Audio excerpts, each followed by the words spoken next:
Hello hello hello hello मेरे प्यारे बच्चों, कैसे हो आप सब लोग। आई होप सब मस्त हैं, जबरदस्त हैं।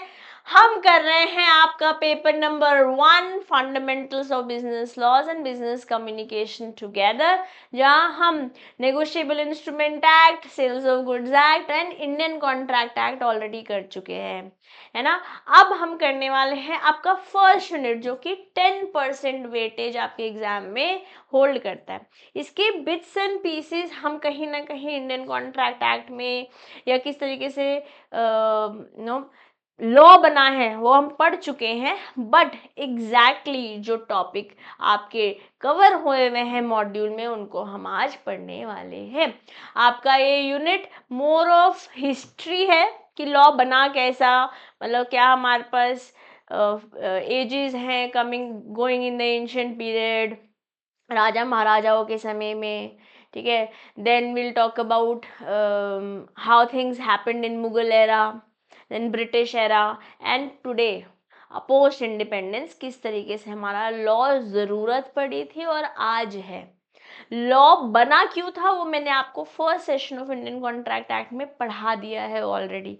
तो जस्ट इन केस आपने वो क्लास मिस कर दी है, you can go check that out also. All the classes are available on the channel, है ना। मैंने आपको इंट्रोडक्शन पहले इसलिए नहीं पढ़ाया था क्योंकि काफ़ी ये थियोरी बेस्ड है।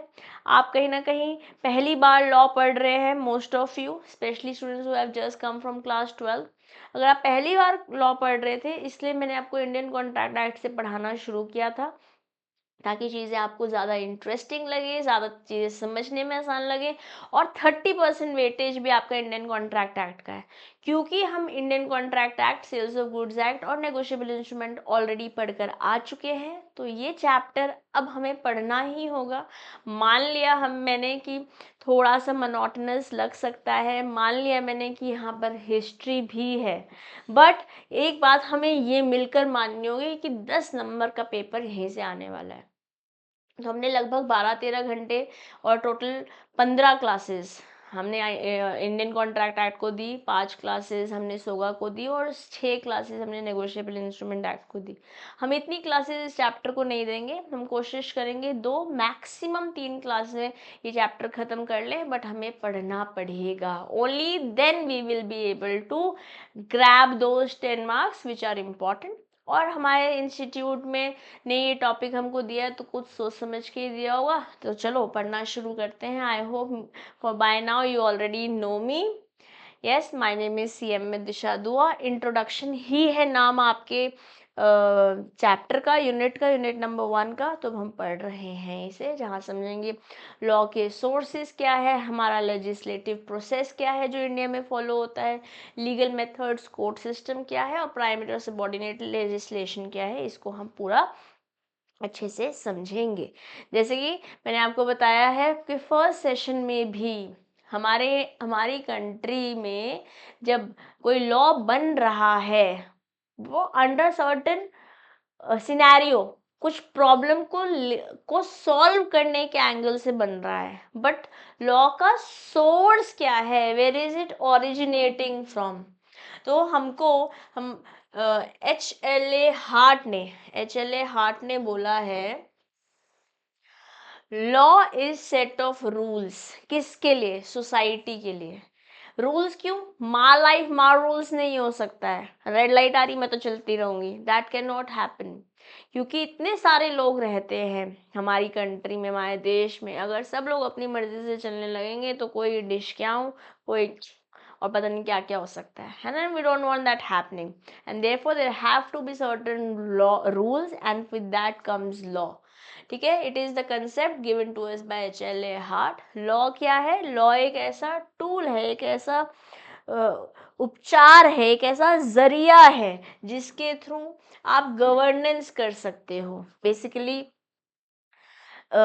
एक तरीके से ना you will be able to take vigilance, एक ट्रांसपेरेंसी क्रिएट कर सकते हो। You know there will be action reaction for the action that you are taking.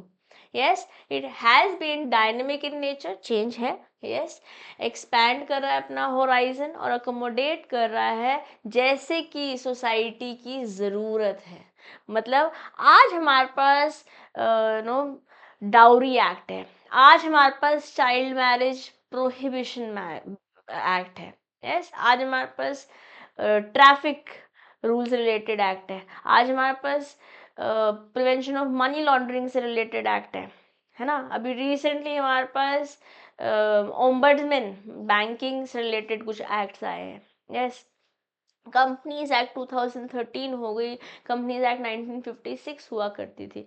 तो जैसे जैसे रिक्वायरमेंट आ रही है सोसाइटी की, अकॉर्डिंगली हम चेंज हो रहे हैं। जैसे LGBTQ धारा के बारे में आप बहुत ज़्यादा न्यूज़ में सुन रहे होंगे, तो how is has it come, it is as per the requirement of the society, yes. As we trace the sources, let us understand what is law in the simplest of terms. Law is set of rules. ऐसा हमको HLA heart ने इन concept of law समझाया है, ताकि हम law को अच्छे से समझ पाए, ग्रेटर डिटेल्स में जा पाए।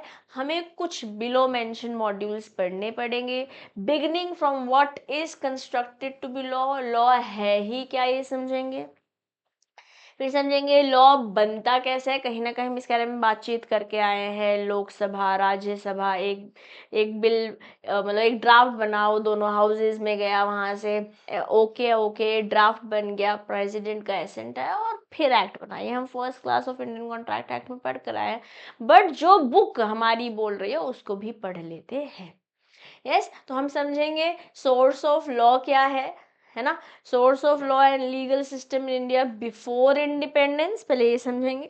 और फिर today the current scenario that we live in, legislative process क्या है इंडिया में, कोर्ट सिस्टम क्या है इंडिया में, और प्राइमरी और सबऑर्डिनेट लेजिस्लेशन क्या है, ठीक है। तो शुरुआत करते हैं अपने संविधान के साथ, जो कि है कॉन्स्टिट्यूशन ऑफ इंडिया।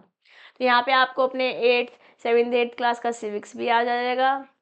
जब हम मुगलों के ज़मानों की और अंग्रेज़ों के ज़माने की बातें करेंगे तो थोड़ा थोड़ा हिस्ट्री भी याद आ जाएगा, ठीक है। But all of it is integrated with what, law. And इसलिए as a aspirant, as an aspiring CM में हम ये टॉपिक पढ़ रहे हैं, और मेजरली 10 नंबर चाहिए हमको, सीधी बात, नो बकवास, है ना। तो बेसिक प्रिंसिपल क्या है लॉ के, वो हमको हमारे संविधान, हमारे कॉन्स्टिट्यूशन ने दे रखे हैं। अलग अलग सोर्सेज हैं लॉ के, जैसे कि कुछ बेस्ड है ऑन द कस्टम्स, कुछ बेस्ड है पर्सनल बिलीव्स पे, कुछ बेस्ड है कुछ ऑलरेडी एग्जिस्टिंग स्टैट्यूट्स या एक्ट्स थे उनके ऊपर, कुछ ऑर्डिनेंसेस क्या ma'am, in case of emergency का बनता यूज़ होता है। ये अभी के लिए बस इतनी बात समझते हैं, आप समझेंगे, डिटेल में जाएंगे, टेंशन नहीं लेंगे। Regulations and judicial pronouncements, okay, all of these are the sources of law, respect to sources of law, okay. क्योंकि हमने इंडिविजुअल बातें कर ली हैं, customs, pre existing statutes, personal beliefs, ordinances, तो एक एक बात करके ना इन सबको समझ भी लेते हैं, है ना। Word just not for the sake of it, let's understand them. Now this is what the explanation that I am giving you is through my personal examples. मैं आपको सिंपल तरीके से समझाने की कोशिश करूँगी। हम चैप्टर को कंसोलिडेटेड रखेंगे, बट ऐसा नहीं कर सकते कि हवा में उड़ा लें, कोशिश करेंगे छोटा रखने की, जितना छोटा पॉसिबल होगा, बट कंसेप्ट्स को तो पढ़ना ही पड़ेगा। और कंसेप्ट्स को ताकि हम ज़्यादा समय तक याद कर पाए, इसलिए मुझे कुछ एग्जाम्पल्स देने होंगे, जैसे कि मैं अभी तक देती आ रही हूँ, ताकि आप लर्न नहीं करना है अपन को ये, ठीक है, जो स्क्रीन पे दिख रहा है मुझे आपको लर्न नहीं करना है, बट समझने के लिए, not only for today but for longer duration in life. I brought some examples for you and let's understand those. Custom क्या है, कस्टम मतलब जैसे बहुत सारी इंडिया में कम्युनिटीज़ हैं, है ना, मतलब कोई बिरादरी से, किसी पर्टिकुलर कम्युनिटी से बिलोंग करते हैं, जहाँ पे ओल्ड एज कस्टम्स चल रहे हैं, जो कहीं ना कहीं, जिन्होंने कहीं ना कहीं कानून पर, लॉ पर इस तरीके से काम किया है, जो बेसिकली लॉ का ढांचा बनाने में मदद कर रहे हैं। जैसे for example let's say tribal laws, customary marriage rituals, ये सब वैलिड है। जैसे मान लेते हैं जब एक शादी हो रही है, ठीक है, शादी पूरा प्रोसेस हो गया, वरमाला एक्सचेंज हो गई, फेरे हो रहे हैं। अब फेरे खत्म होने के बाद जब पंडित जी बोल दे रहे हैं आज से आप वर और वधू, है ना, या क्रिश्चियन मैरिज में today in in front of God, in the eyes of God, जो भी उनका पूरा प्रोसेस है, क्या बोलते हैं, to you are declared as a husband and wife, now you can whatever together, है ना, you can go ahead. तो बेसिकली क्या है, ये कस्टमरी है, it is based on the customs, जो ओल्ड एज प्रथाएं चलती आ रही हैं, अगर वो अगेंस्ट द लॉ नहीं है तो उनको मद्देनजर रखते हुए एक लॉ क्रिएट करा जा रहा है, and this is how it's a source of law. Now personal belief, जैसे कुछ हिंदू लॉज हैं, कुछ मुस्लिम लॉज हैं, कुछ क्रिश्चियन लॉज हैं, जो कि शादियों को, या तलाक तलाक तलाक ट्रिपल तलाक हैज रिसेंटली भी नो इन टॉक्स, आप पढ़ना चाहें इसके बारे में इंटरनेट पर जाके थोड़ा पढ़ भी सकते हैं, how the repercussion come also coming from the Muslim angle. Yes, personal belief पे बेस्ड है, करेक्ट, इनहेरिटेंस बेस्ड, जैसे HUF हिंदू अनडिवाइडेड फैमिली के बारे में यहाँ पर बातचीत करते हैं, क्योंकि सिर्फ it happens only in India. It is based on the religious beliefs उस पर्टिकुलर कम्युनिटी के. जैसे हमारे पास हिंदू मैरिज एक्ट 1955 है, जो कि हिंदूज पे अप्लाई करती है, and derives from an ancient Hindu practice and belief. अब now if you have followed, क्या है, बिग बॉस OTT, तो कुछ लोग आए थे यहाँ पर, है ना, या कुछ लोग इन्फ्लुएंसर्स आपको इंटरनेट पर दिखते हैं, जब because Hindu marriage prohibits polygamy but few of other laws allow it. तो आप देख रहे हैं कुछ चीज़ें आसपास जिसके बारे में मैं बातचीत नहीं करना चाहती, है ना, तो but I hope you have understood what I am trying to say, correct. Pre existing statutes, कोई कोई लॉज ऐसे हैं जो कॉन्स्टिट्यूशन में पहले से ही थे, ठीक है, मतलब जैसे कि इंडियन पीनल कोड है ना 1860, या हम इंडियन कॉन्ट्रैक्ट एक्ट पढ़ के आए 1872, ओके, वो जब तक वैलिडिटी लग रही है that it is meeting the requirement of the environment and of our country, वो चलते रहेंगे, है ना. उनमें अगर चेंजेस करने की ज़रूरत है तो कर लेंगे, बट अगर वो कॉन्फ्लिक्ट नहीं कर रहे हैं हमारे कॉन्स्टिट्यूशन के साथ, क्योंकि हमारा संविधान कुछ बेसिक राइट्स, कुछ बेसिक ड्यूटीज़ के बारे में बात करता है, कुछ आर्टिकल्स हैं, कुछ प्रोविजंस हैं, उनसे कॉन्ट्ररी नहीं होना चाहिए, उनके अगेंस्ट नहीं होना चाहिए, then otherwise it is all good to go, correct है ना. ऑर्डिनेंस, नाउ दिस, इसका मैं थोड़ा सा भी समझा रही हूँ, बट इसकी डिटेलिंग भी हम पढ़ेंगे आने वाले सेशंस में. जो प्रेसिडेंट ऑफ इंडिया है या फिर स्टेट गवर्नर्स है, इन case of emergency, let's say हम उत्तराखंड स्टेट के बारे में बात करें तो वहाँ के गवर्नर, या अगर हम पूरी कंट्री के बारे में बात करें तो हमारे प्रेसिडेंट साहब आ जाएंगे, okay.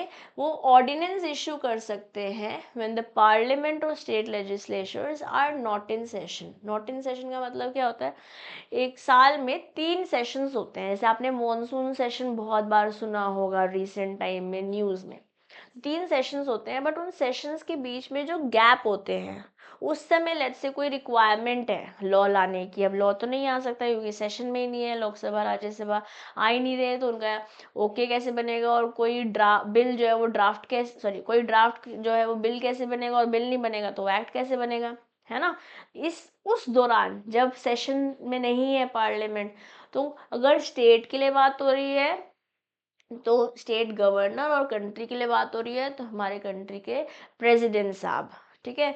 these two have respectively the right, basically in case of emergency, जब सेशंस पार्लियामेंट के एग्जिस्टेंस में नहीं है और हमको कुछ इमरजेंसी सिचुएशन में something has to be enforced as a rule, वहाँ पर ऑर्डिनेंस पास किए जाते हैं which have the same effect as law.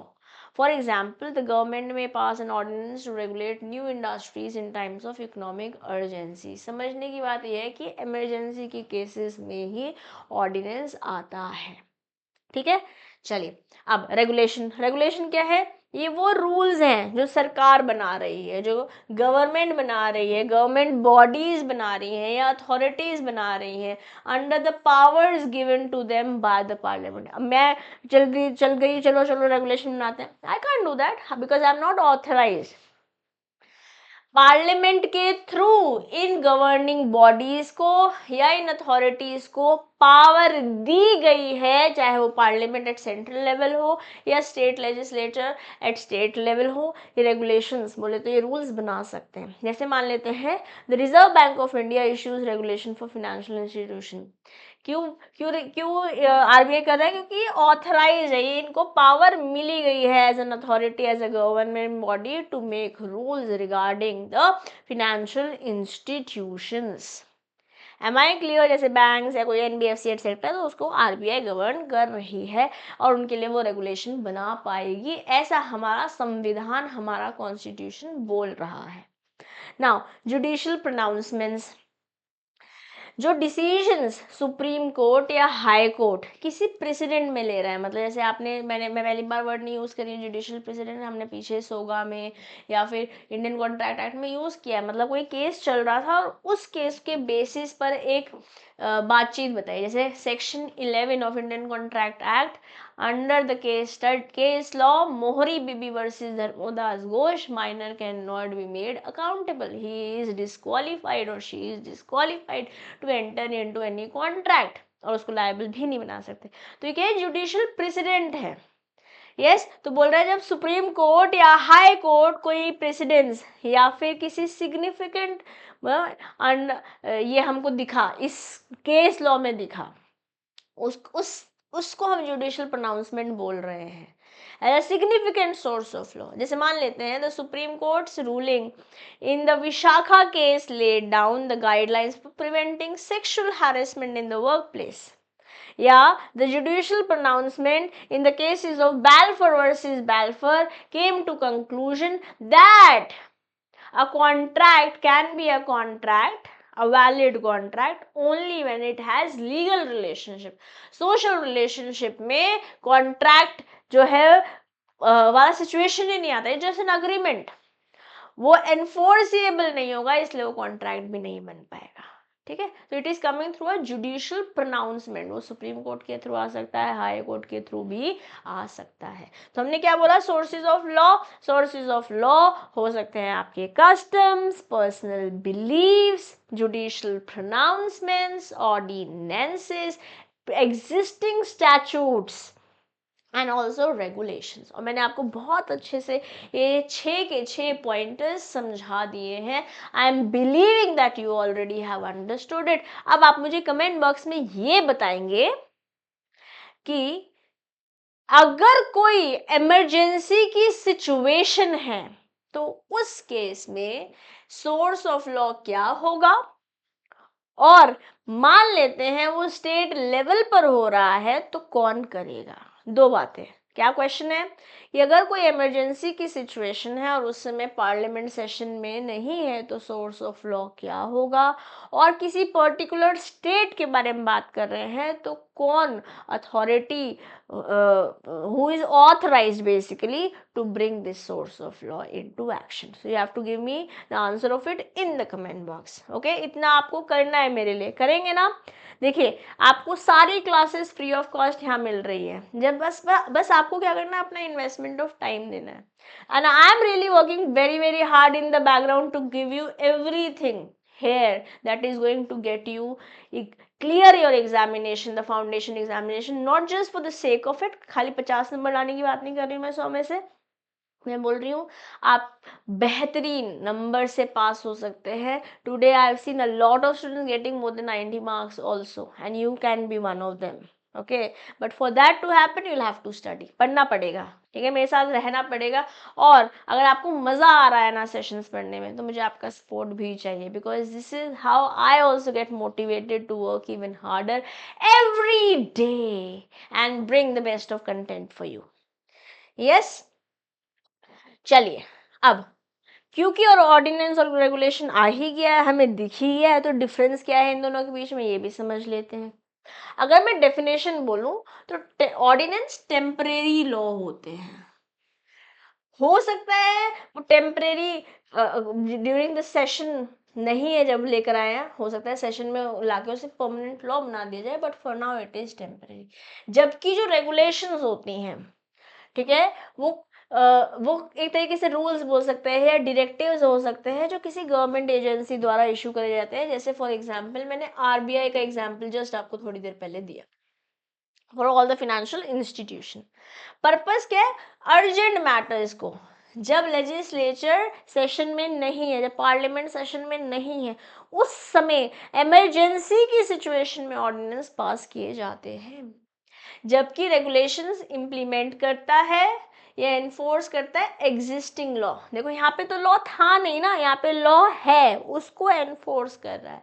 यहाँ पे इशूइंग अथॉरिटी या तो प्रेसिडेंट ऑफ इंडिया या फिर state governor in case of state होगा। रेगुलेशन में गवर्नमेंट डिपार्टमेंट्स होते हैं आगे, जैसे कि मैंने आपको एग्जाम्पल आरबीआई दिया हुआ है। ठीक जी। ड्यूरेशन मैंने से बताया टेम्परेरी रहता है, और यहाँ पे लेजिस्लेचर के द्वारा जब अप्रूव होगा, पार्लियामेंट जब ओके बोलेगा, only then it becomes a law, otherwise वो टेम्परेरी फेज के लिए ही रहता है, जैसे कि हमने डेफिनेशन में भी देखा। जर्नली ये परमानेंट रहता है, और जब तक कुछ चेंजेस नहीं हो तब तक this is how until further notice it continues. ठीक है। लेजिस्लेटिव अप्रूवल यहाँ पे 6 weeks required within 6 weeks from the legislation reconvening. मतलब मान लेते हैं सेशन है, नहीं है और है। क्या बोल रहे हैं? सेशन है, नहीं है और है। अब जब नहीं है उस समय हम लेकर आए कोई ऑर्डिनेंस, ठीक है। अब इसके 6 वीक्स के अंदर चीज़ों को अब सेशन आ जाएगा, अगर नहीं आया है तो वापस you have to bring something in temporary as a temporary solution. ठीक है। बट 6 हफ्ते के अंदर अगर नहीं आया तो आगे अगर आ गया तो हम लॉ में तब्दील करने की कोशिश करेंगे और प्रोसेस बढ़ाएंगे। अगर नहीं आया देन इट इज रिकन्वेड। ओके। यहाँ पे ऐसी कोई रिक्वायरमेंट नहीं है लेजिस्लेशन अप्रूवल की। It must align with the enabling law. अगर मैं आरबीआई एक्ट 1932 या बैंकिंग रेगुलेशन एक्ट 1949 के बारे में बात कर रही हूँ, वहाँ पे आरबीआई को कोई पावर दे रखी है और उसके अंतर्गत कोई रेगुलेशन आरबीआई लेके आई है, या कोई भी एग्जाम्पल ले लो, insurance regulatory development authority of India IRDI act के अंदर इंश्योरेंस आईआरडीआई कुछ लेकर आ रही है in the purview of insurance, या पेंशन पीएफआरडीए लेकर आ रही है in the purview of the act that is given. तो जैसे हमारा institute of cost accountants of India act है, institute of chartered accountants of India act है, उसके अंतर्गत हमारी गवर्निंग बॉडीज या अथॉरिटीज कुछ लेकर आ रही है as rule as regulation. Yes it is allowed and there is no separate law और अप्रूवल रिक्वायर्ड एज सच। ठीक है। नेक्स्ट, स्कोप क्या है? ब्रॉड है। ठीक है। कैन क्रिएट और amend temporary laws. Of course law बनने के लिए परमानेंसी चाहिए होगी, बट फॉर नाउ टेम्परेरी है, but yes it has broader scope, क्योंकि ये लॉ में तब्दील किया जा सकता है। जबकि जब मैं रेगुलेशन के बारे में बात करी, लॉ कभी नहीं बनेगा, it is under the law itself, narrow है। ठीक है। Focus is on detail and procedure. Narrow है, फोकस करता है डिटेल एंड प्रोसीजर पे। प्रोसेस क्या है? Executive decision. It is issued by executive decision, it is created through rule making process. जो भी एग्जीक्यूटिव डिसीजन का मतलब है कि प्रॉपर प्रोसेस होगा, कि पहले ड्राफ्ट बनेगा, वो राज्यसभा लोकसभा में जाएगा, उनका ओके आएगा, फिर वो ड्राफ्ट बनेगा, फिर वो हमारे प्रेसिडेंट साहब के पास जाएगा, उनका एसेंट बनेगा, then comes the law and therefore it is an executive decision. ठीक है। तो हमें ये तो समझ आया ही कि हमारे पास 6 सोर्सेज ऑफ लॉ के बारे में बात कर रखे हैं, जैसे कि customs, personal beliefs, pre existing statutes, ordinances, regulations and judicial pronouncement. But उसी के साथ साथ ऑर्डिनेंस और रेगुलेशन में डिफरेंस क्या है वो भी हमें समझ में आ गया ना दोस्तों। चलो ठीक है, फिर आगे बढ़ते हैं। Sources of law in India can broadly be classified as the below mentioned. क्या क्या तरीकों से? What can be source of law broadly as a broad classification? It is all statutes. सारे लॉज जो भी हैं, है ना, preceding and proceeding the adoption of constitution of India 1950, जब से हम रिपब्लिक हुए हैं, जो हमारा संविधान बोल रहा है उसके साथ अलाइनमेंट होनी चाहिए। चाहे वो एक्ट इंडियन पिनल कोड 1860 ही क्यों ना हो, या इंडियन कॉन्ट्रैक्ट एक्ट 1872 ही क्यों ना हो, चाहे वो इंडिपेंडेंस से पहले का हो, बट अगर वो अलाइनमेंट है कॉन्स्टिट्यूशन के साथ, फाइन है। और कॉन्स्टिट्यूशन के बाद अगर कुछ चीज़ आई है तो ऑफकोर्स वो कॉन्स्टिट्यूशन से अलाइंड ही होगी। केस लॉज हो सकते हैं, judicial presidency, customary laws, personal laws, ordinances, regulation और कुछ और मैंडेट्स भी हो सकते हैं। और मोटा मोटा मैंने ऑल द 6 ऑलरेडी एक्सप्लेन आपको कर दिए हैं। ठीक है, आपको सबसे ज़्यादा 6 में से क्या चमका वो भी बताइएगा मुझे in the comment box. Now is a question for you, what are the sources of law? Constitution of India, Constitution of India, judicial precedents, customary laws, statutes and ordinance, statutes enacted by the Parliament of India and state legislation, या religion। खाली religion पे तो नहीं हो सकता क्योंकि we live in a democratic country, sovereign country. Yeah, the answer here will be what? Question number 1. The answer is what? Of course B. With the options that we have। और ये नहीं भी दिया होता तो अभी भी हमको पता था कि संविधान के अंतर्गत ही, चाहे वो कस्टम्स हो, चाहे पर्सनल बिलीव्स हो, चाहे प्री एग्जिस्टिंग स्टैट्यूट्स हो, चाहे ऑर्डिनेंसेस हो, चाहे रेगुलेशंस हो या जुडिशियल प्रोनाउंसमेंट हो, यही मोटे मोटे बनते हैं the source of law. Okay, अब मैम एक्ट और स्टैचूट क्या कुछ अलग अलग बात है? देखिए, अभी तक अगर आप बिजनेस स्टडीज पढ़ रहे थे या कहीं पर भी कॉमर्स में पहले बातचीत करके आया एज एन एक्ट और स्टैचूट, तो कहीं ना कहीं हमने इसको इंटरचेंजेबली यूज़ किया है।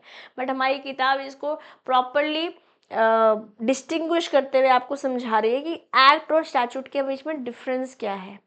जब हम किसी पर्टिकुलर, है ना, किसी स्पेसिफिक टर्म को अक्नॉलेज कर रहे हैं तो वो बन जा रहा है एक्ट। बट जब हम जर्नल फॉर्म या जर्नल टर्म को अक्नॉलेज कर रहे हैं तो हम स्टैट्यूट को बारे में बात करें। मैम एग्जांपल जैसे Indian contract act, sales of goods act, negotiable instrument act, specific बातें कर रहा है।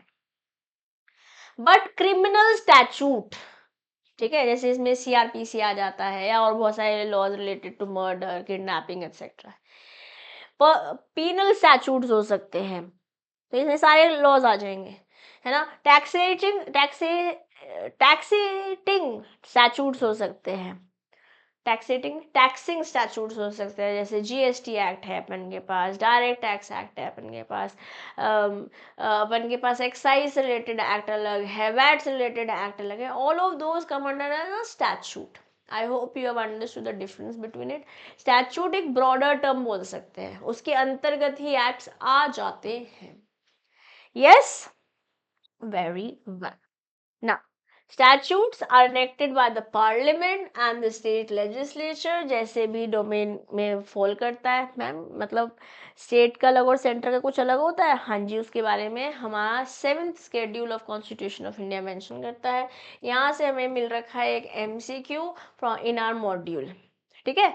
तो the union list, the state list and the concurrent list, ये 3 लिस्ट है जो 7th schedule of our constitution of India में बता रखा है किसके लिए स्टेट रिस्पॉन्सिबल है या कर सकता है, ऑथराइज है, किसके लिए सेंटर ऑथराइज है, और कहाँ पे दोनों को तालमेल बिठाते हुए काम करना है। ओके, स्केड्यूल क्या है? क्योंकि स्केड्यूल वर्ड आ गया है तो मैं इसको समझा देती हूँ। Is a part of an act that contains extra information, detail, elaboration that has not been written in the body of the legislative document। मान लेते हैं कि legislative document है, यहाँ तक बात, ये legislative document है, यहाँ पे कुछ नहीं लिखा हुआ है, यहाँ पे एक्स्ट्रा बातें schedule के अंदर लिखी हुई है। Okay, it is an appendix attached to any act supplementing the legislation। एक legislation बना है उसके साथ attachment है, supplementary लगा रखा है, with additional information that is not mentioned under the text of the article। इस आर्टिकल में कहीं नहीं दे रखा है, इस एक्स्ट्रा सोर्स में मेंशन कर रखा है स्केड्यूल के बारे में। ओके, तो अभी क्या है, union list, state list, concurrent list, क्या है ये? देखो मैं एक बार दिखाती हूँ आपको, this is how it looks, central state और दोनों मिलके, ठीक है। कैसे लिखा है 7th शेड्यूल में? The laws in India are governed by 2 main bodies, 2 main bodies के द्वारा गवर्न करी जा रही है, एक है सेंटर, एक है स्टेट। ओके, जब किसी पर्टिकुलर एरिया से रिलेट करती है कोई चीज, जैसे 7th शेड्यूल में मेंशन कर रखा है of our constitution of India, वो बताएगी कि वो सेंटर द्वारा रहेगी या स्टेट द्वारा रहेगी या दोनों के द्वारा रहेगी। यूनियन लिस्ट में सिर्फ और सिर्फ सेंटर ही ऑथराइज्ड है कि वो लॉज बना सकते हैं उन पर्टिकुलर टॉपिक्स पे, उन पर्टिकुलर सब्जेक्ट्स पे। जैसे कि कोई डिफेंस रिलेटेड बात करनी है तो उसमें स्टेट ऑथराइज नहीं है, सेंटर ही बात करेगी। फॉरेन अफेयर्स रिलेटेड बात करनी है, सेंटर यूनियन लिस्ट के अंदर ही मेंशन्ड है, सेंटर इज ऑथराइज्ड। या अटॉमिक एनर्जी से रिलेटेड है, again centre is only authorised to take decisions related to it. ठीक है, अगर मैं स्टेट लिस्ट के बारे में बात करती हूँ, यहाँ पे सिर्फ और सिर्फ स्टेट अलाउड है to take decisions, to make laws. जैसे कि कोई पुलिस लॉ है पर्टिकुलरली उत्तराखंड का, दिल्ली पुलिस है ना, ऐसे हम दिल्ली पुलिस बार बार रेफरेंस देते हैं तो हमारे अरविंद केजरीवाल जी का हम नाम लेते हैं रिसेंट टाइम्स में। Public health, agriculture, yes. Then concurrent में दोनों, both the centre and state come together to make a law. जैसे एजुकेशन है, जैसे मान लो मैं आपको कोविड का एग्जांपल देती हूँ, तो कोविड टाइम में कोई कोई स्टेट्स में स्कूल पहले खुल गए थे, कोई कोई में बाद में खुले थे, क्योंकि सेंटर की तरफ से होके आ गया था कि भैया जैसे आपको सही लगता है आप कर सकते हो। तो अब यहाँ पर दोनों ने मिलकर डिसाइड किया कि भैया महाराष्ट्र में खोल लेते हैं, let's say for example, just an example. तो it is okay, you can go ahead and open the school related to education, related to marriages, related to bankruptcy. Okay, these are just examples. You can also go through this. Just give this a couple of read is fine. यहाँ से exam में question particular नहीं पूछे जाएंगे, will suffice. Okay, इसको आप एक बारी पढ़ लेते हैं, इसको एक बारी पढ़ लेते हैं। Okay, I hope guys you have read this. Just a couple of read is fine. अब हमें समझना पड़ेगा कि दोनों जब लॉ बनाते हैं किसी सेम सब्जेक्ट पे, तो जो सेंटर ने लॉ बनाया उसका अपर हैंड होने वाला है, it will usually have upper hand. तो अगर मैं शॉर्ट में 7 शेड्यूल को बताऊं तो ये बताता है कि सेंटर या स्टेट किसकी बातचीत चलेगी, और जहाँ पे दोनों आ जाते हैं तो मैं दोनों मिलके करना होगा कॉन्करेंट लिस्ट में। और जब सेंटर किसी बात पे बता रही है और स्टेट किसी बात पे, तो ऑफकोर्स सेंटर का अपर हैंड रहेगा। ओके, और जो स्पेसिफिक टॉपिक्स है वो हमने बता दिए हैं। Okay, now there are laws known as delegated legislature. Delegated का मतलब क्या होता है, जब ऊपर वालों ने नीचे वालों को अथॉरिटी दे दी है। ऐसे तो हम सेंट्रलाइजेशन डिसेंट्रलाइजेशन पढ़कर आए थे जब हम बिजनेस स्टडीज पढ़ रहे थे, जैसे इन केस आप कॉमर्स से हैं तो आपका चैप्टर नंबर 2 जब आपने हेनरी फ्योल के 14 प्रिंसिपल्स पढ़े थे तो वहाँ पे सेंट्रलाइजेशन डिसेंट्रलाइजेशन देखा था। जब आप ऑर्गेनाइजिंग चैप्टर पढ़ रहे थे, आपका चैप्टर नंबर 4, वहाँ पर भी आपने सेंट्रलाइजेशन डिसेंट्रलाइजेशन, वहाँ पे तो डेलीगेशन भी समझा है, अथॉरिटी, रिस्पॉन्सिबिलिटी और accountability. Remember, those are studied business studies with me. In case you do not remember, no worries. अभी हम बात कर रहे हैं जब नीचे ऊपर वाले जब नीचे वालों को डेलीगेट कर दे रहे हैं लेजिस्लेचर, ठीक है, इन द फॉर्म ऑफ या तो रूल्स या रेगुलेशन या बायलॉज भी हो सकते हैं जो कि सेंट्रल गवर्नमेंट ने बनाई है या स्टेट गवर्नमेंट ने बनाई है या लोकल अथॉरिटीज ने बनाई है। Okay, under the authority conferred, मतलब मान लेते हैं सेंटर ने बोला स्टेट को डिसाइड करने दो, उन्होंने डेलीगेट कर दिया, या सेंटर ने स्टेट ने बोला लोकल अथॉरिटीज को डिसाइड करने दो, तो उनके पास डेलीगेट हो गया ये legislature in form of what, या तो रूल्स या तो रेगुलेशंस या बायलॉज बना के वो अथॉरिटी वाले अपना काम चला सकते हैं in context of law. Okay, under the authority conferred or delegated by the parliament or the concerned state legislature, जैसे मैंने आपको जस्ट अभी हिंदी में समझाया है। ठीक, मूविंग फॉरवर्ड, रूल्स क्या है, क्योंकि रूल्स रेगुलेशन और बायलॉज आ गए तो यस, मेरा as a teacher beyond the words written in the book भी समझाना ज़रूरी बनता है, मेरा कर्तव्य बनता है, तो मैं अपना कर्तव्य निभाऊंगी। चलिए ध्यान से सुनेंगे क्या है rules, what they are some instructions, कुछ गाइडलाइंस बोल सकते हैं जो कि जो ऑथराइज्ड अथॉरिटी है, मतलब ऑफ कोर्स कोई भी जना रूल नहीं बना सकता, मैं जाके बोलूँ ये करना है, ऐसे it can not happen, right. Authorities to manage the specific areas या जो भी डिटेल्स हैं लॉ में, कैसे फिट इन होते हैं, जब कोई लॉ पास हुआ, ठीक है, लॉ पास हुआ तो वहाँ पे कुछ डिटेल इंस्ट्रक्शंस की ज़रूरत होती है। वो डिटेल इंस्ट्रक्शंस ये रूल्स ही हैं, इन्हीं को ही आप रूल्स कहते हैं। जैसे मान लेते हैं अगर पार्लियामेंट ने एक लॉ बनाया वाइल्ड लाइफ को प्रोटेक्ट करने के लिए, तो जो मिनिस्ट्री ऑफ एनवायरनमेंट है, मिनिस्ट्री ऑफ एनवायरनमेंट वो क्रिएट कर सकते हैं कुछ rules, how to protect the specific animals and the habitats, है ना। जैसे रणथंभौर कभी आप वाइल्ड लाइफ सेंचुरी में जाओ, है ना, तो वहाँ पर आई रिसेंटली वेंट, तो वहाँ पे जो इंस्ट्रक्टर्स होते हैं वो साफ साफ बता रहे थे कि पहले बहुत सारे नो टाइगर्स होते थे, but then eventually hunting and whatsoever process जो रहता था, जिसकी वजह से कम हो गए, हैबिटेट कम हो गई उस स्पीशी की, तो अकॉर्डिंगली लॉज आए। वो लॉज कौन लेकर आए? Under the of course wild life act रहेगा, but the authorities that are concerning here will make the rules, instructions. Am I clear? Very well, now let's talk about regulation. जैसे तो मैं regulation already बता चुकी हूँ, है ना। ये रेगुलेशंस क्या है? रेगुलेशन वो डायरेक्टिव्स हैं। अगेन जो भी गवर्नमेंट की अथॉरिटी है, जैसे मैंने आरबीआई का एग्जांपल आपको ऑलरेडी दिया है ना, ऑलरेडी गिवन, वही रेगुलेशंस है।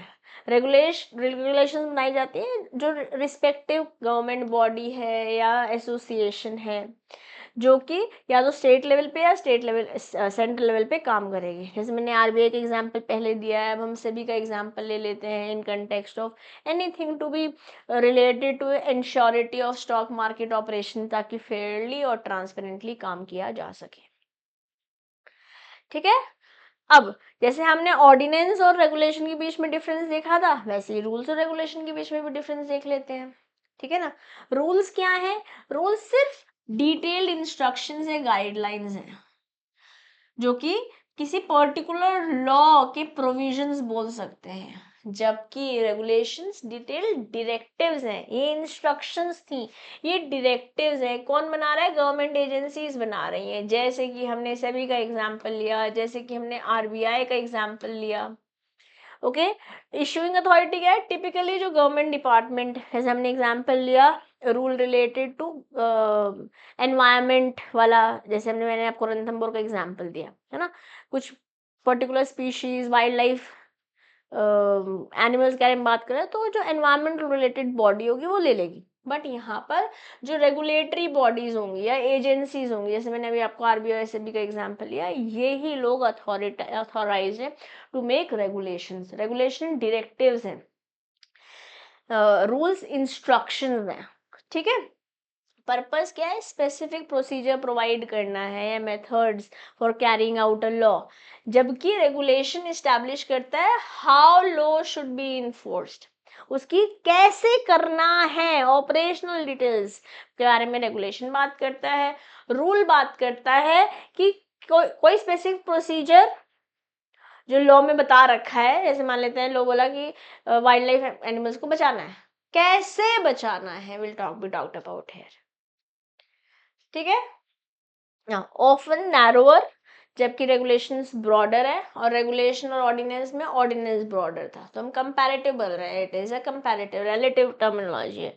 Rules ministry of environment for the wildlife protection act, ये रूल्स हैं। Regulation are issued by SEBI, और जैसे इसका हमने एग्जांपल लिया है, ये हम ऑलरेडी पढ़े। अगर हमारा एग्जांपल क्लियर है तो कंसेप्ट में अगर क्वेश्चन घुमा के भी आता है तब भी आप एक ऐसी सिचुएशन में होंगे कि आप आंसर दे पाएंगे ना। तो चलो एक क्वेश्चन पूछती हूँ मैं आपसे।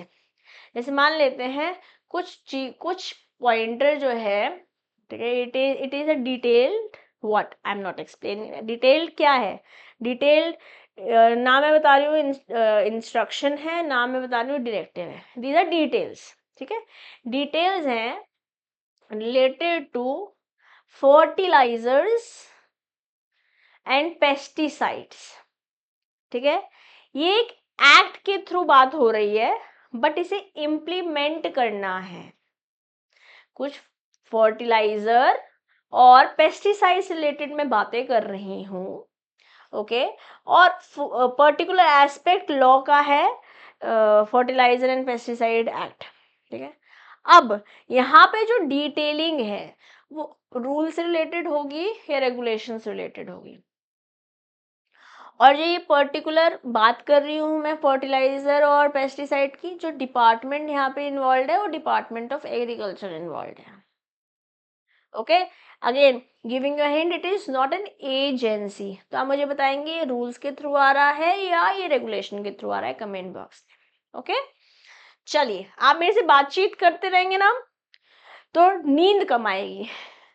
नींद कम आएगी मतलब देखो, लॉ एक ऐसा सब्जेक्ट है जहाँ पर इंटरेस्ट तो बहुत आता है, बट अगर हम बातचीत नहीं करेंगे, टू वे कम्युनिकेशन नहीं करेंगे, तो ये लल्ला लल्ला लोरी दूध की कटोरी। अब बाई चांस एग्जाम तुम पढ़ने बैठ गए हो, खाना खाने के बाद तो पक्का नींद नहीं आ जाएगी। थोड़ी देर में करता हूँ, आप 5 बजे करता हूँ, बट 5 मिनट के 5 मिनट हो गए, चलो 15 मिनट और 10 मिनट और कर लेता हूँ, 15 से करूँगा, पता नहीं कौन सा मुहूर्त निकालेंगे भगवान जी, हाँ या पंडित जी।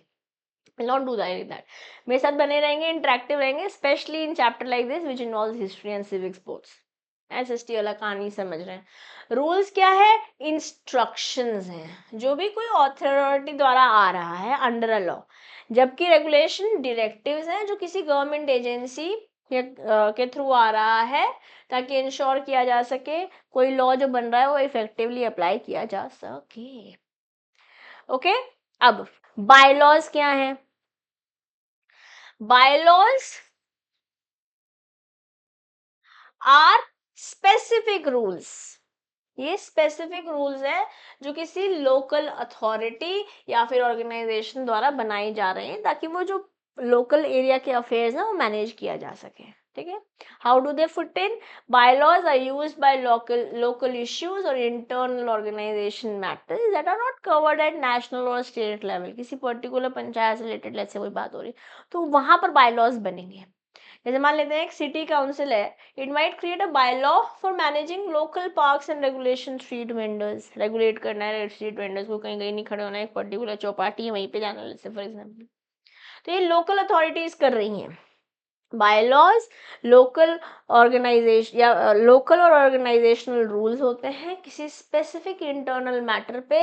ये नेशनल या स्टेट लेवल पर नहीं होते हैं, ये नेशनल या स्टेट लेवल पर नहीं होते हैं। Am I clear to everybody? Give yourself 30 seconds, give this a read and only then we'll move forward.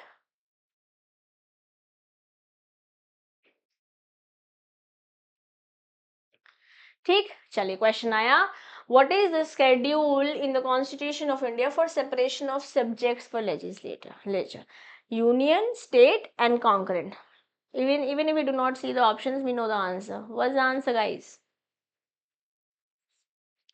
Seventh schedule it is. Yes, moving forward. अब एप्लीकेबिलिटी ऑफ लॉ, लॉ कैसे applicable होता है? ठीक है, जैसे मान लेते हैं ये हमारी प्यारी सी रेखा जी है ना, अलग अलग तरीके से आपको स्क्रीन पर दिख रही हैं। अब जो ये रेखा जी हैं, इनकी एक मूवी थी खूबसूरत। ओके, ये जब इनकी शादी से पहले अपने पापा के साथ अपनी सिस्टर के साथ रहती थी, इनकी सिस्टर की शादी हुई। अगर मैं मूवी का रेफरेंस दे रही हूँ, इनकी सिस्टर की शादी जब हुई, तो जो ये सिस्टर है इनकी सासू माँ, ये जब ये घर गई, अपने घर रहती थी, अपने तरीके से रहती थी, when she was at her home अपने तरीके से रहती थी। ठीक है, बट जब बहन की शादी हो गई और इनके घर रहने के लिए गई, तो क्या ये अपने तरीके इनकी टेरिटरी में अप्लाई कर सकती थी? टेरिटरी और मदर इन लॉ, और भी सिस्टर इन लॉ की मदर इन लॉ नहीं, सिस्टर की मदर इन लॉ अपने तरीके इन पे लगा सकती थी? Of course no. ऐसे बोलने से काम नहीं चलेगा। सारे नियम तोड़ दो, नियम पे चलना छोड़ दो, ऐसे कहने से काम नहीं चलेगा। या it's a song that is there in this movie. देखना कभी, मूवी में देखना चाहे गाना सुनना। सारे नियम तोड़ दो, नियम पे चलना छोड़ दो। हाँ, आपको आता है गाना? ये देखो, सारे नियम तोड़ दो, और इन्होंने क्या सारी फैमिली वालों को अपनी तरफ मिलाकर और कुछ तो भी किया, और फंस गई। फिर बाद में फंस गई ना, इनकी सासू माँ को पता चल गया, जाना पड़ा इनको, गड़बड़ घोटाला, है ना। ऐसे ही हो सकता है कोई चीज आपके यहाँ चलती हो, बट वो कहीं और नहीं चलेगी। हाँ, आपने मूवी देखी है? कौन सी है वो? फर्जी, शाहिद शाहिद कपूर की फर्जी मूवी देखी है? सीरीज है बेसिकली। या रईस देखिए शाहरुख खान की, वहां पे क्या समझ में आया कि जो लिटिल लिटिल धीमे धीमे धीमे धीमे जो little little mango juice, little little mango juice इस स्टेट में अलाउड नहीं है। Which is the state? हाँ, अब जिस दिन आई थिंक ये क्लास आने वाली है उस दिन तो इसी स्टेट के रहने वाले जो हमारे प्रधानमंत्री जी हैं उनका बर्थडे भी है। Yes, it is I think on 18th of September this class is going to come to you. Anyways, coming back to the topic. इस जगह पर लिटिल लिटिल अलाउड नहीं है, बट इसका मतलब ये थोड़ी ना कि हम दिल्ली में मेटली मेटली मेटली हो गई नहीं कर सकती, कर सकते हो ना? यस, तो ऐसे ही गाइस एक और एग्जांपल लेते हैं। मान लेते हैं एक क्रिश्चियन वेडिंग हो रही है, ठीक है, क्रिश्चियन वेडिंग हो रही है, वो कह रहे हैं in the state of let's say Goa हो रही है। गोवा में जो मैरिज हो है, जब तक उसका रजिस्ट्रेशन नहीं होगा, आपने मैरिज सर्टिफिकेट नहीं लिया, तब तक वो रजिस्ट्रेशन शादी वैलिड नहीं कहलाएगी। वैसे बाकी स्टेट्स में कैसे है, जैसे when I got married in 2018 जनवरी 2018, उसके 3 महीने के अंतर्गत अगर आप करा लेते हो अपनी रजिस्ट्रेशन, थिंग्स बिकम्स ईजियर, वरना बहुत सारे डॉक्यूमेंट्स लगते हैं। नहीं तो हमने पहले 3 महीने में करा ली थी।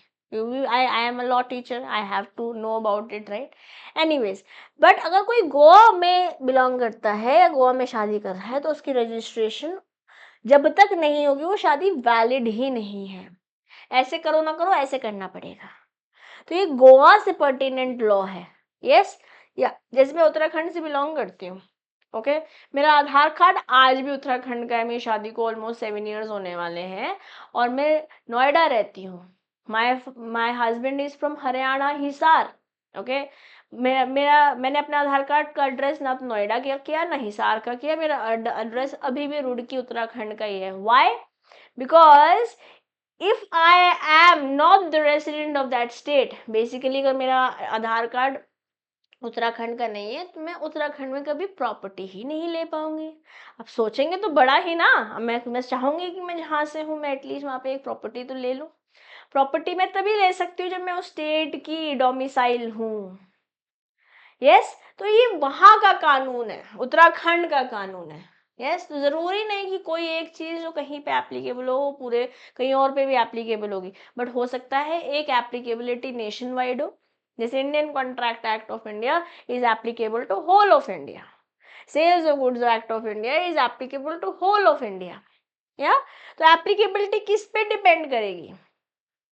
लॉज हो सकता है पूरी कंट्री पे चले, किसी पर्टिकुलर पार्ट या टेरिटरी ऑफ इंडिया पे कर चले, या कोई स्टेट लेजिस्लेचर है may generally apply only within that territory of the state concern, like the examples that I have just shared. Little little सुन के हंसी आई थी ना? चलो फोकस करते हैं। This is also inclusive of all the statutes which have already been enacted before the adoption of Constitution of India 1950 unless repealed in the part or in whole।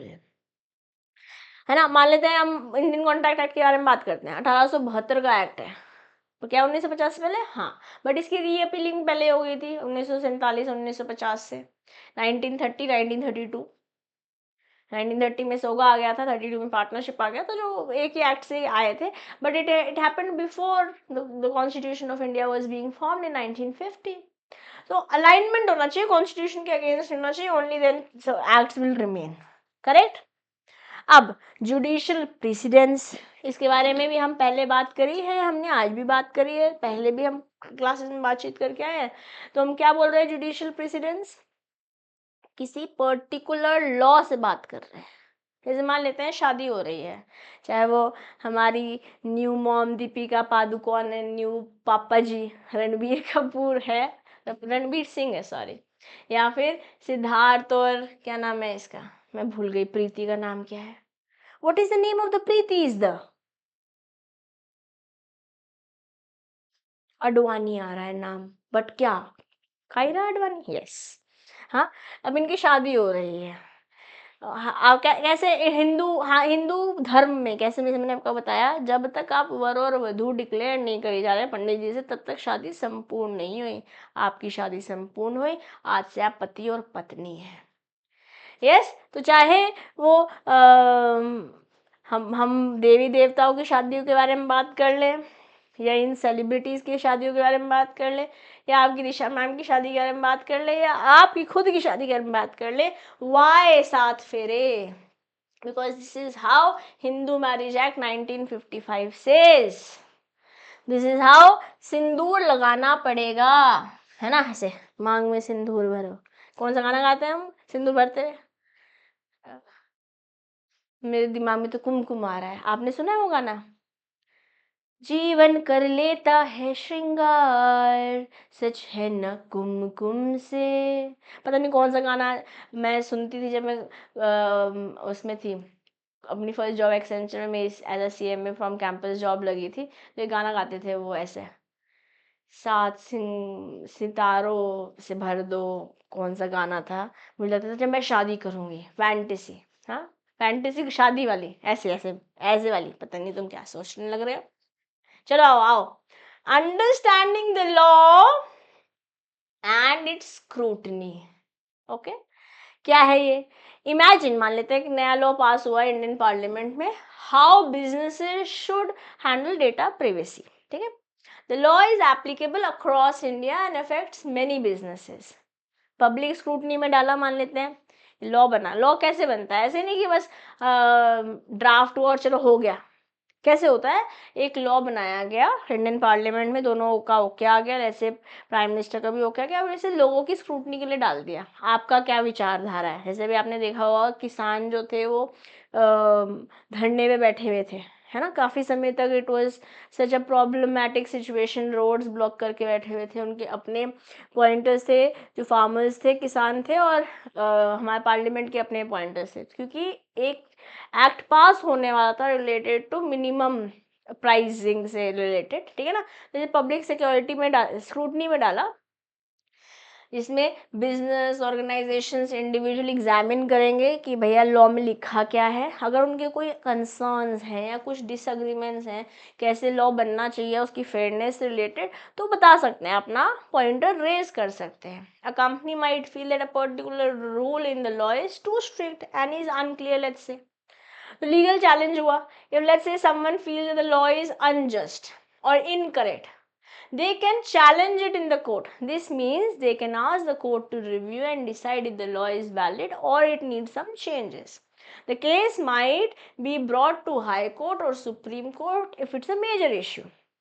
अब जो सुप्रीम कोर्ट का ruling रहेगी, लेते supreme court का role क्या रहेगा, article 141 ये बोलता है हमारे कॉन्स्टिट्यूशन ऑफ इंडिया का, when the Supreme Court of India declares a law or its interpretation, it becomes binding in all the lower courts across India. अगर बोल दिया ऐसा है तो ऐसा ही है, ये अमिताभ बच्चन है, सुप्रीम कोर्ट कह दिया ना, बस कह दिया। Okay, this means all court must follow the Supreme Court ruling how to apply the law. तो हम जुडिशियल प्रेसिडेंस क्या बोल रहे हैं? हम बोल रहे हैं कि मान लेते हैं कोई प्रॉब्लम हुई, उस प्रॉब्लम के लिए एक ड्राफ्टिंग हुई, वो ड्राफ्टिंग लोकसभा राज्यसभा में गई, वहाँ से ओके आ गया, प्रेसिडेंट के पास चली गई, वहाँ से ओके आ गया, अब इसे पब्लिक स्क्रूटनी में डाल दिया। पब्लिक स्क्रूटनी में जाने के बाद कुछ प्रॉब्लम लोगों को दिखाई दी, जो सरकार दुहाई हो कर दिया, उन लोगों ने लीगल एप्लीकेबिलिटी को चैलेंज किया। अब सुप्रीम कोर्ट कैसा है? सुप्रीम कोर्ट जब बोलेगी, वो कह दिया ना, बस कह दिया, जैसे सुप्रीम कोर्ट कहेगी वैसे करना पड़ेगा। ठीक है, ऐसे हमारा जुडिशियल प्रेसिडेंट चलता है, और वो खाली सुप्रीम कोर्ट को नहीं, बाकी सारे subordinate courts including high court को फॉलो करना होगा। Okay, as we try and enhance our understanding of the law and its source, it is very pertinent, important to know that all laws go through rigorous scrutiny under the public eye once it comes into effect. The concerned entities therefore challenge laws, regulations before the court of law accordingly. The Constitution of India 1950 therefore provides for provision under Article 141 MCQ for the same which illustrates law declared by Supreme Court to be binding in all the courts. जो कह दिया supreme court ने वो कह दिया, ऐसा article 141 हमारा constitution का बोल रहा है. The law declared by Supreme Court shall be binding on all the courts within the territory of India. Although Supreme Court of India or the High Court of the respective states do not legislate, they have time and again provided with the correct interpretation for our understanding and thereby enacted as a source of law. खत्म. Chapter नहीं, topic. ठीक है, तो कौन से law से पता चला कि जो सुप्रीम कोर्ट ने कह दिया वो कह दिया, वो आर्टिकल 141 ऑफ इंडियन कॉन्स्टिट्यूशन से पता चला. Which article of constitution of India stipulates law made by the supreme court of India? It is article 141. So ये भी आंसर नहीं है, ये भी आंसर नहीं है, ये भी आंसर नहीं है. ठीक है जी, ओके है. चमका क्या, भेजे में घुस गया क्या?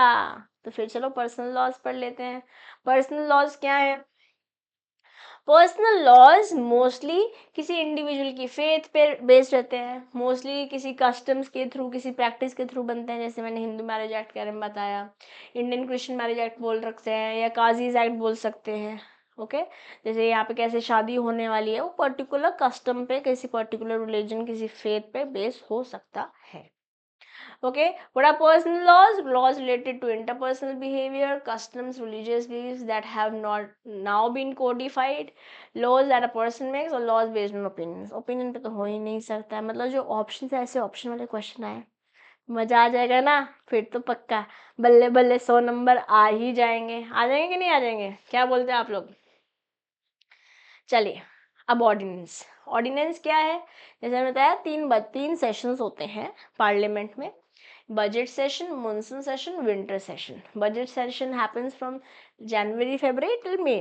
अब मई से लेके जुलाई तक, मतलब जून वाली छुट्टी है, जुलाई से लेकर अगस्त सितंबर तक मॉनसून चलता है.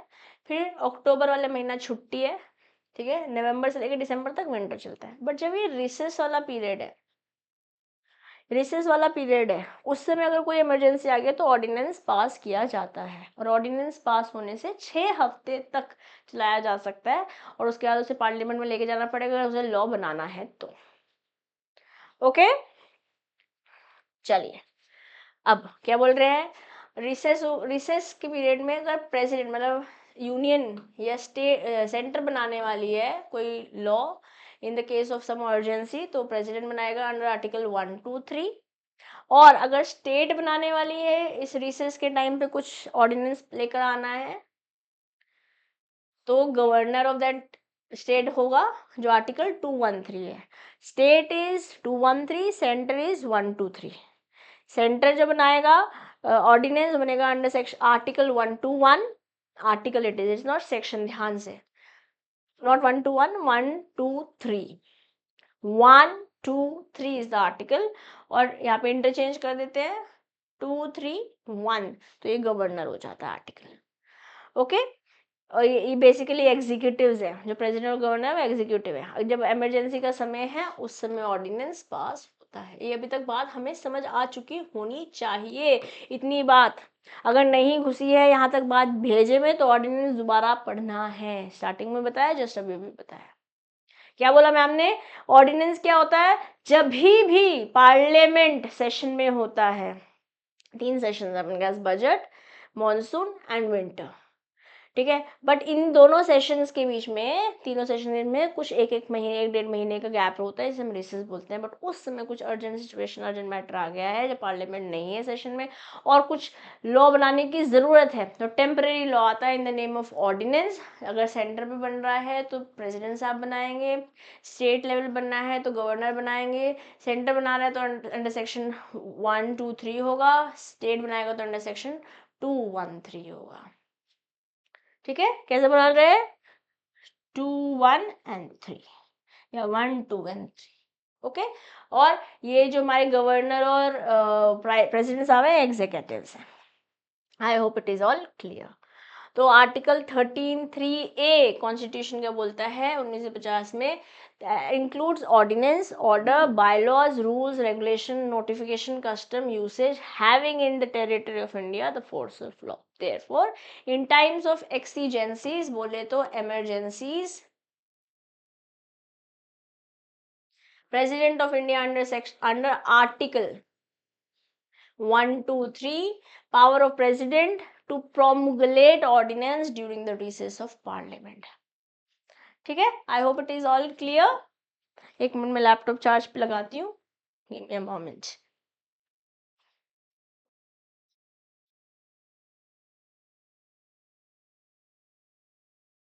Similar power have been provided to the governor of the state under Article 213 of the Indian Constitution 1950 in territorial limit of the concurrent state.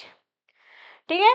अब क्या पंचायत के पास भी कोई अथॉरिटी है? हाँ, वहाँ पर भी आर्टिकल 243 में बता रखा है कि जैसे इमरजेंसी की सिचुएशन है और अभी रिसेस में है पार्लियामेंट, तो वहाँ पे पब्लिक अथॉरिटी पंचायती राज जैसे कि 243 में पर्टिकुलरली डेलीगेटेड है to make certain regulations for governance as local rural administration along with various institutions organisations, जो कि लेजिस्लेट करने के लिए अलाउड है, डेलीगेटेड है.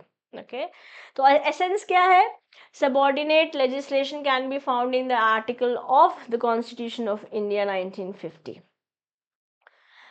आर्टिकल 12, आर्टिकल 32, आर्टिकल 13 और आर्टिकल 14. इसके बारे में मैंने आपको 13.2a ऐसे करके बताया ना. ये 13.3a या here article 13 it is. Article 13 में बता रखा है. Give me a moment guys. Article 13 constitution में बता रखा है कि ऑर्डिनेंस, ऑर्डर, बायलॉज एक्सेट्रा कैसे रहेंगे. सबऑर्डिनेट बोल रहे हैं, इसलिए article 13 is the right answer. Am I clear to everybody? Very well.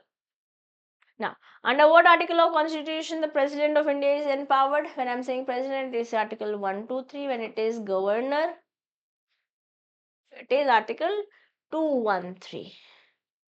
ठीक है. And when it is Panchayati Raj, then what article it is? This is what you are going to tell me in the comment box. It starts with 200 only, but you are going to give me the right answer of it. ठीक है. जब state बोल रहे हैं, it is 213. 1, 2, 3 is president.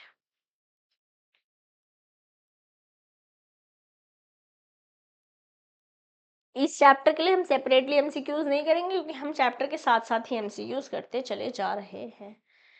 Okay. The answer here is wrongly mentioned. The answer is wrong. Why? Because this is for what? जो मैंने answer पीछे question पूछा था उसका आंसर ये है. यस. चलिए, अब sources of law, legal system in India before independence, यहाँ पे हम सारी बातें करेंगे किस तरीके से हमारा टाइमलाइन चल रहा है, बट इसके बारे में मैं आपसे बात करूंगी नेक्स्ट सेशन में. For now let's call it a day. I will see you in the next session. Till then, keep learning, keep growing. This is your friend and your teacher, CMA Disha Dua, signing off today. Bye bye.